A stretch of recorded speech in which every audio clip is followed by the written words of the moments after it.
Hello students, Mr. John here with Chapter 24, Lesson 3. It's called World War I Begins. Now this lesson is a beast, but marking period 3 is ending, and I need to shove it all into a single day. So here's what I'm going to do.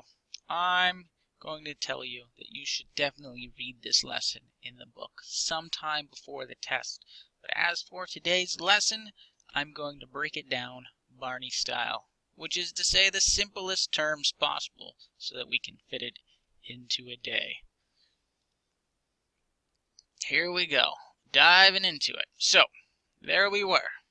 The Western world had pretty much claimed every corner of the earth, with all the strongest nations having taken the weaker nations and forming empires, working the local populations to create raw materials and goods for their mother nation. Here's the problem. The world powers were out of places to subjugate, and instead of fighting, say, things like local rebellions, the natives for their country, they were going to start fighting each other. Case in point, Germany and Italy saw France and Britain had some pretty sweet empires, and they wanted some sweet empires too.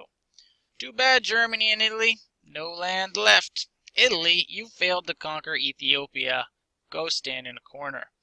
Now, the empires had been established. It was time to dig in and defend them. This gave rise to militarism, which is basically nations buffing up their militaries and taking great pride in the prowess of their armed forces. Everyone was building up. It was a big arms buildup.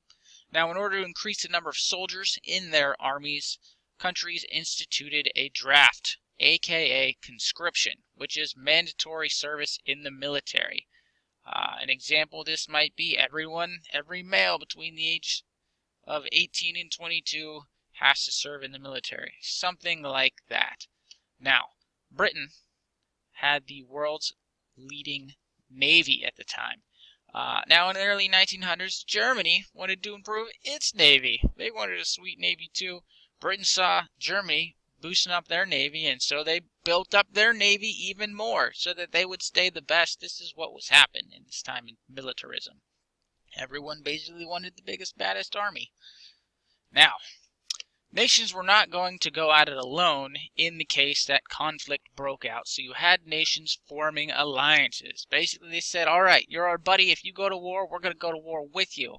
And then they'd be like, well, this guy's my buddy too, so will you go to war with whoever fights them too, because they're our buddy?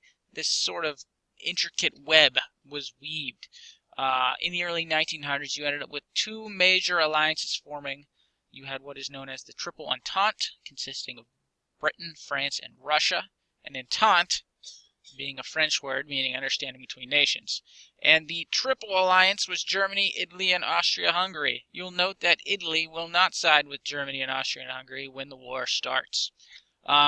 Regardless, you had all these nations forming alliances, so it was a veritable powder keg of conflict brewing.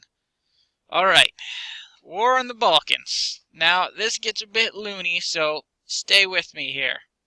What are the Balkans? These are the Balkans. Think of all that kind of giant peninsula-looking thing above Greece. You can see, here's the Balkans here.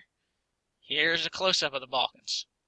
So that chunk of Europe north of Greece. These countries were a hotspot of trouble. Basically, a whole bunch of different ethnic groups lived here, and they all wanted their own country. All the Serbians wanted to live with the Serbians.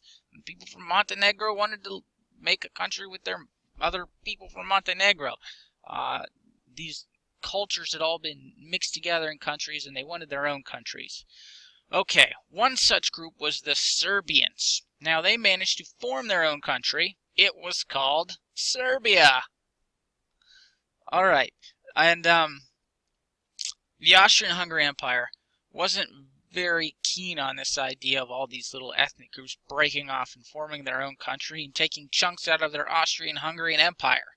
So they moved to limit the expansion of Serbia, who was looking to take over more turf, by taking over Serbia's friends and neighbors, Bosnia. So the Bosnians were good buddies with the Serbians, and they get taken over by Austria-Hungary.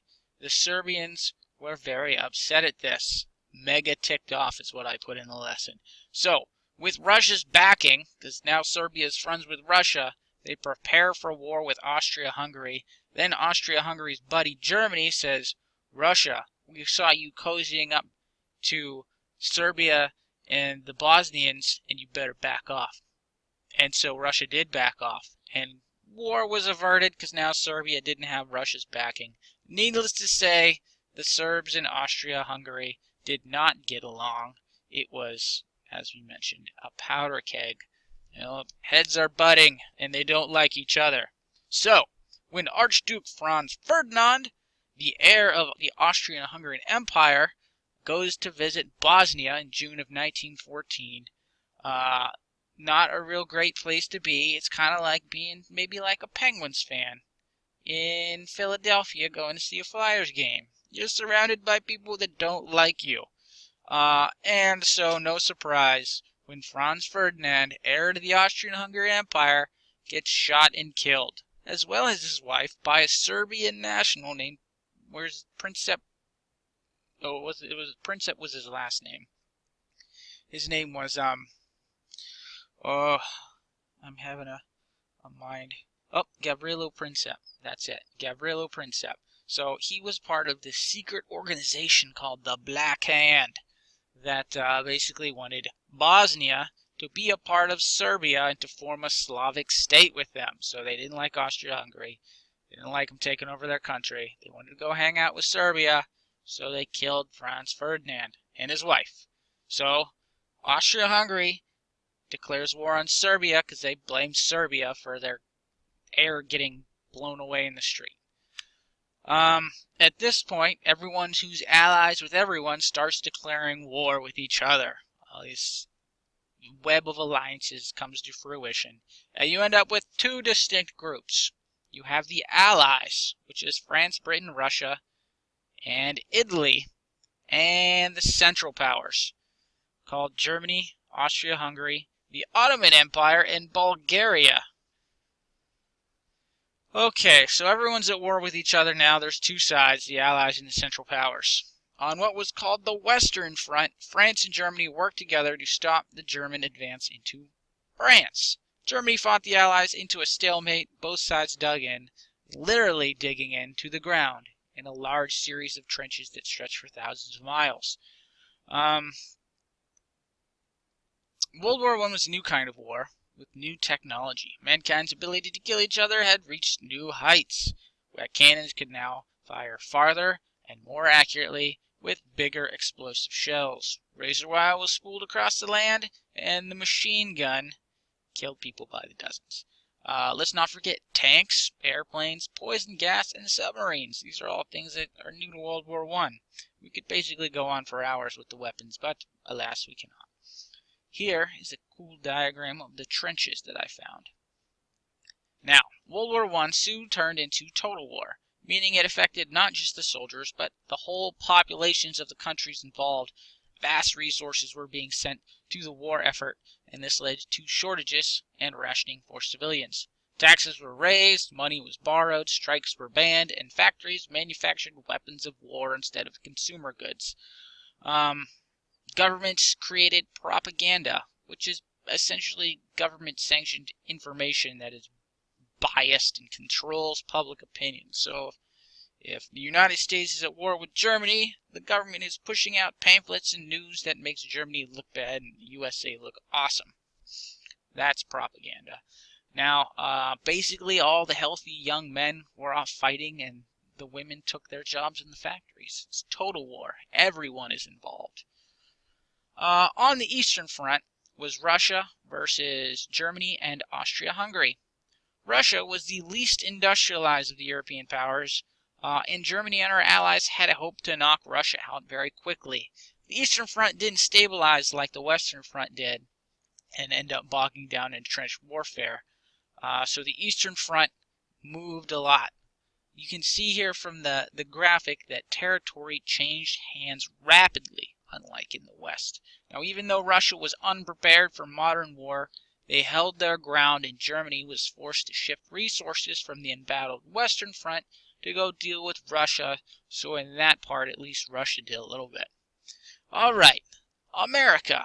Where are you for all this? When war began, President Woodrow Wilson kept the U.S. neutral, but public opinion favored the Allies because, well, it was France and Britain, and we had cultural as well as economic ties with them, not so much with places like Germany and Austria-Hungary.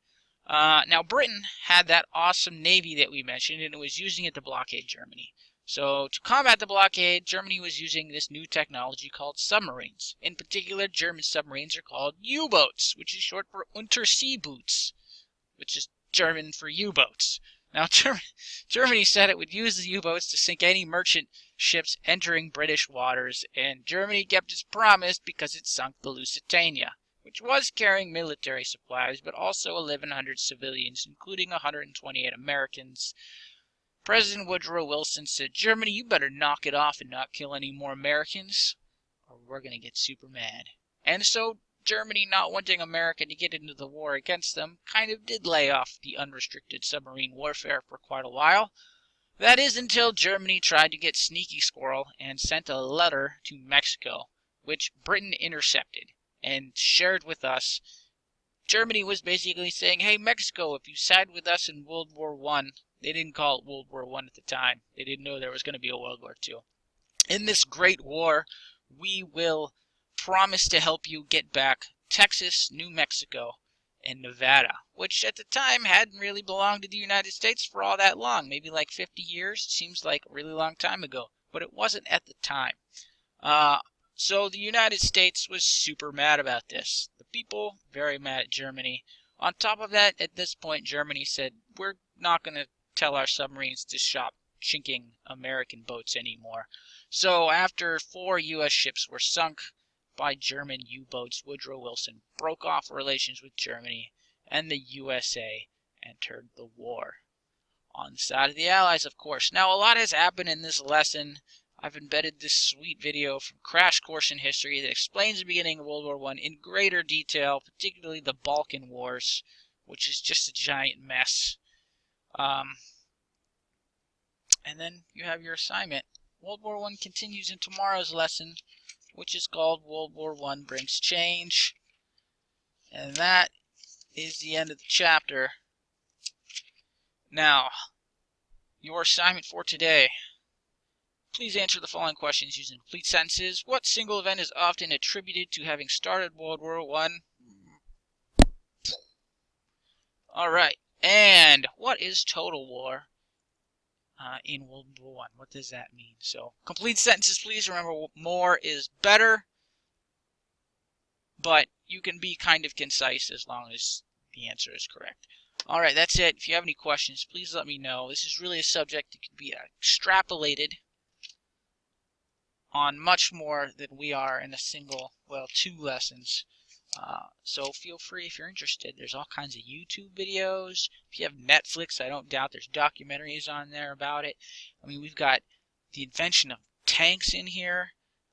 You've got the Red Baron, shop with camels, like Snoopy's always flying around in the shop with camel. All that pop culture is started in World War I. Alright, that's it. If you have any more questions, please let me know. Otherwise, have a great day, okay?